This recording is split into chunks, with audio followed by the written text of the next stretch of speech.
go. This is some white oak. Making a built-in shelving unit for a client, and let me show you what this stuff looks like. This is the stuff I've been milling recently. See all the beautiful spalting and grain in this stuff.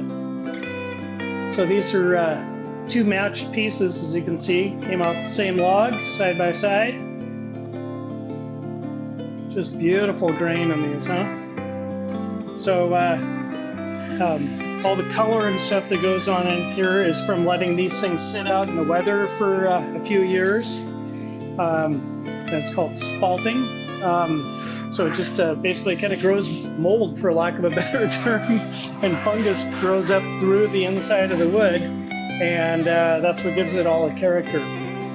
So this can be a beautiful set. Get them all sanded down, reinforce any of the soft wood in here with some stuff called git rot, and that'll firm it up, keep it all nice and tight and structural, and then stain it and polyurethane it, and then put it together with some black pipe for legs, and it'll be about 6 feet long and just two shelves, one above the other, matched up.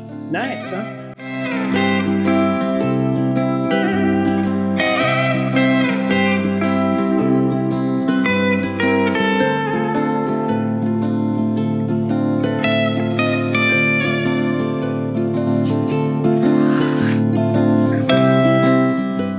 There we go. Got the ends all ready to be sanded and rounded into.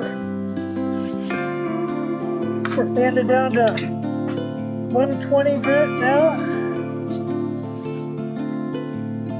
Look at that, huh? Pretty stuff. That's going to be a nice shelf. So now I need to get in and pour some epoxy and some git rot in here and kind of firm all this stuff up. So go mix up some epoxy and get started.